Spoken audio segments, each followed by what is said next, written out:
Време за нов блок информации на К1 и веќе што ќе гледате во него. Остранет дефектот на мерната станица Велес 2. Од вчера се мери и концентрацијата на PM10 честички. 22 годишен неготинчанец се заканувал на полицајци, па удрил еден од нив. Илјадници албанци протестираат во Тирана против политиката на канцеларијата на Еди Рама.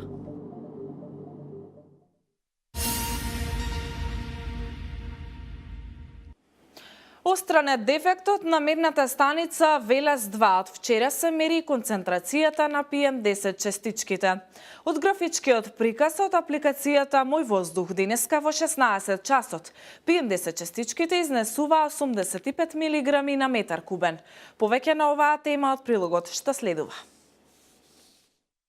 Точно еден месец PM10 честичките во Велес не се мереа. Во овој период велешани не можеа да го контролираат квалитетот на воздухот кој што го дишеа. Причината поради која во функција беше мерната станица била проблем со мерните апарати. Од графичкиот приказ од апликацијата Мој воздух може да се заклучи дека вчерашниот ден од 10 часот до 19 PM10 честичките биле над дозволеното ниво. Од 12 до 16 часот концентрацијата на канцерогените честички биле во средно ниво. Потоа веќе загаденоста оди во нагорна линија, за после 17 часот загаденоста да е многу висока.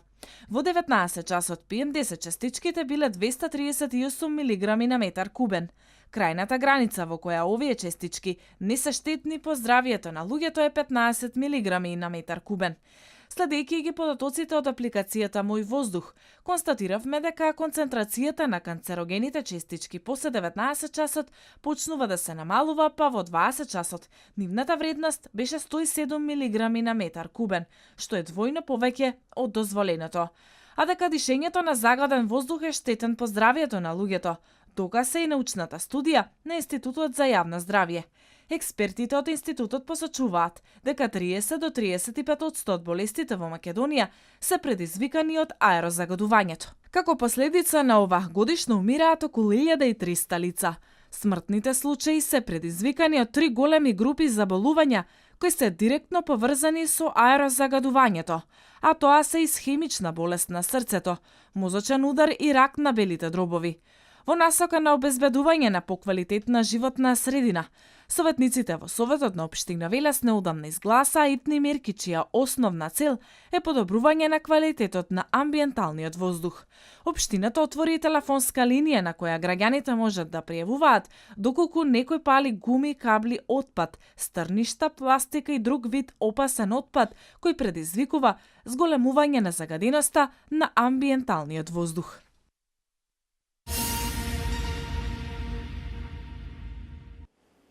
Леп, компир и орис, пилешко месо, зелка, пиперки, јаболки и лубеници се меѓу производите што годишно најмногу ги конзумираат граѓаните во Македонија. Статистиката покажува дека просечно еден граѓанин во Македонија јаде 70 килограми леп, 29,9 килограми компир, 9 килограми пилешко месо и 7,3 килограми орис. Леп, компир и орис и понатаму остануваат трите производи кои македонците најмногу ги конзумираат.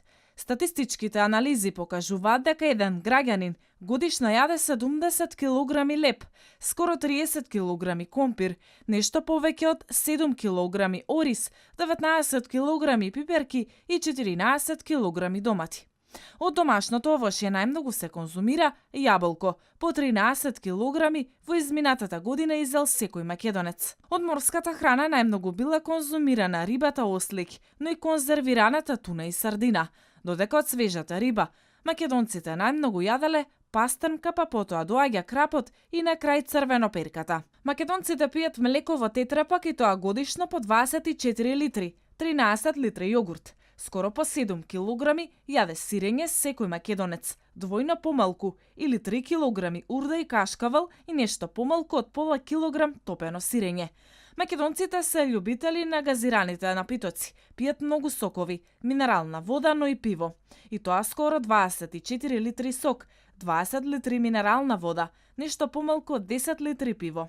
Кога смека и ракијата и виното, традиционалните македонски пијалоци, секој македонец годишно конзумира по скоро 2 литри вино и 70 грама од популарната домашна ракија.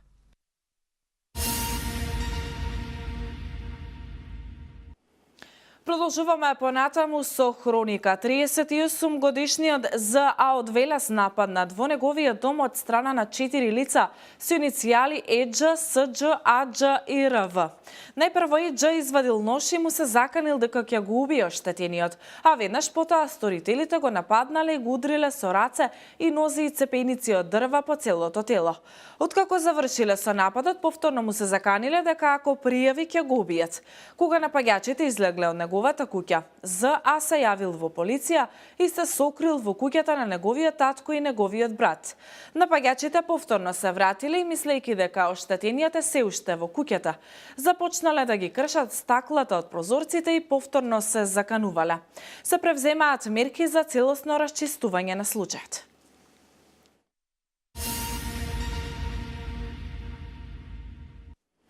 Уште еден извештај од Министерството за внатрешни работи. 22 годишно момче од Неготино нападнал полицаец, откако претходно било пријавено за насилство. Имено вчера по претходно добиена поплака од АК од Неготино против ПЦ-22. Полициски службеници од полициската станица Неготино се упатиле во објект на бензинската пумпа Jet Oil, каде се наоѓал ПЦ кој кога ги видел, почнал да упатува закани и во еден момент го фатил едниот полициски службеник за елекот од униформата. Го повлекал кон себе и го удрил. ПЦ е приведен и задржан во полициска станица и по целосно документирање на настанот ќе следи соодветна пријава, информираат од МВР.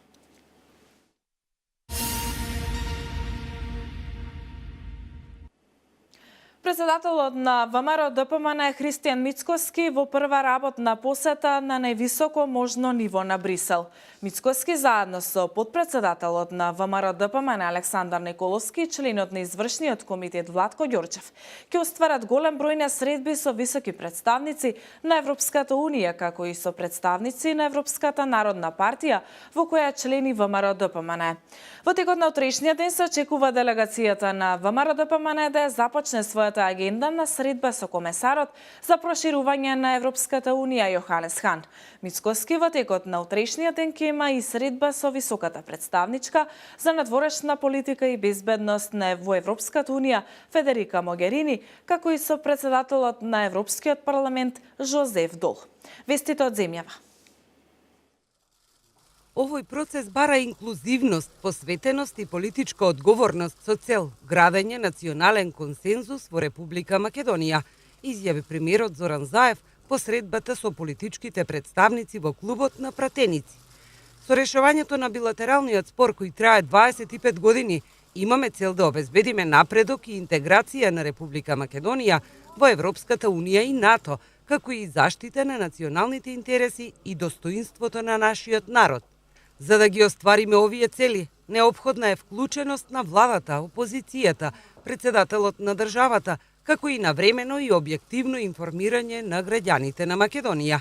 За тоа е потребна политичка волја и храброст од наша страна, но решение е можно доколку таква политичка волја постои и на грчката страна, истакна Заев.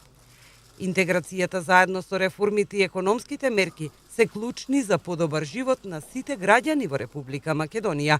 Им го должиме тоа на граѓаните и затоа ние, како влада на Република Македонија, ќе продолжиме да разговараме со сите политички чинители дома, како и со политичките представници на Република Грција, порача Заев.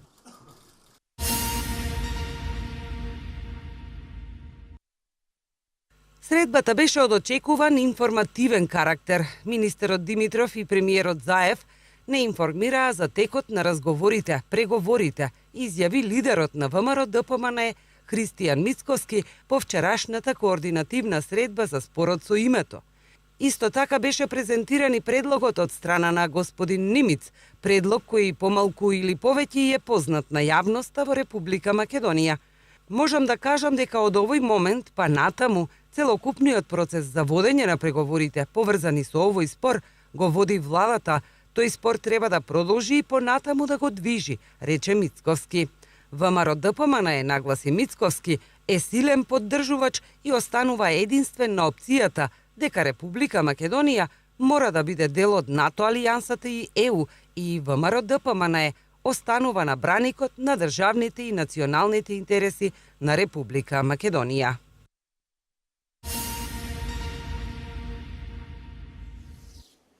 Рускиот опозицијски активист Алексеј Навални денеска беше уапсен во Москва за време на протест што го организирал за да ги повика русите да ги бойкотираат председателските избори во март.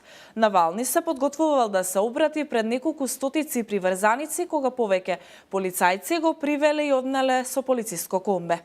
Во текот на денот повеќе илјадници подржувачи на Навални протестираа во градови низ Русија, а полицијата изврши рации во 4 негови штабови и уапсти 60 на активисти.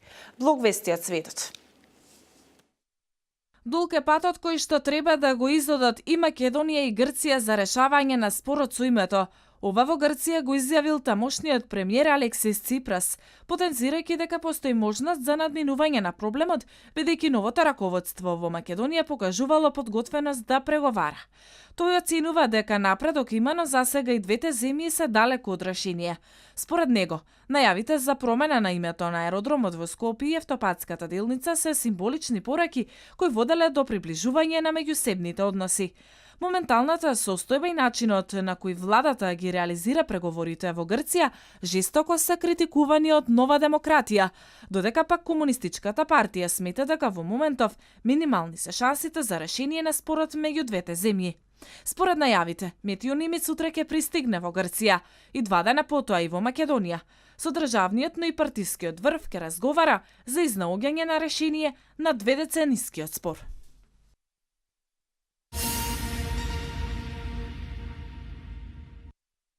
Ако Србија сака да стане членка на Европската Унија, ќе мора до крајот на 2019 година да го признае Косово како независна држава и да ги почитува границите. Ова е ултиматум кој Европската Унија го поставила на Србија. Со дипломатски зборови, ова е дел од сеопфатната нормализација на односите меѓу двете држави во облик на обврзувачки правен договор. Токму ова ќе биде дел од стратегијата на Европската Унија за проширување која се очекува јавно да биде објавена најдоцна идната недела. Доколку Србија го прифати овој ултиматум, дипломатско наречен нормализација на односите со Косово, може полноправен член на Европската Унија да стане до 2025 година.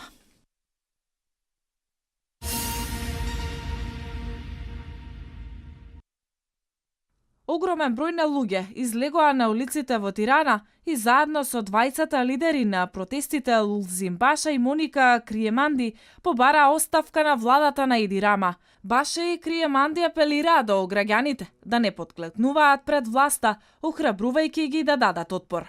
Во име на опозицијата, барам заминување на Рама и нелегитимната влада, создавање на антимафијашка влада, која ќе се бори против криминалот и ќе унапреди судските реформи, во согласност со Уставот на Албанија и ќе подготви слободни и фер избори.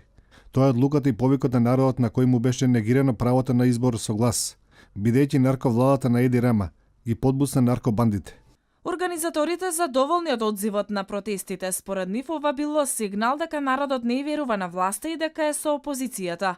Неофицијално власта за обезбедување на протестите на улиците во Тирана распоредиле околу 1500 полицајци.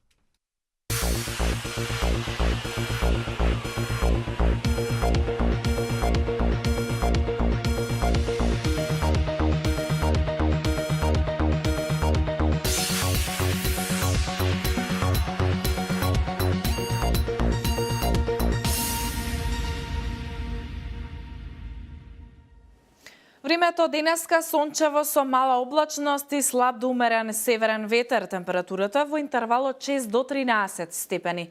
До четврток ќе се задржи стабилно и суво време со пораст на утринските и дневните температури. По одделни котлини ќе има услови за појава на слаба магла. Тоа е се што подготвивме за ова информативно издание. Ви благодарам што бевте со нас. Од мене пријатно.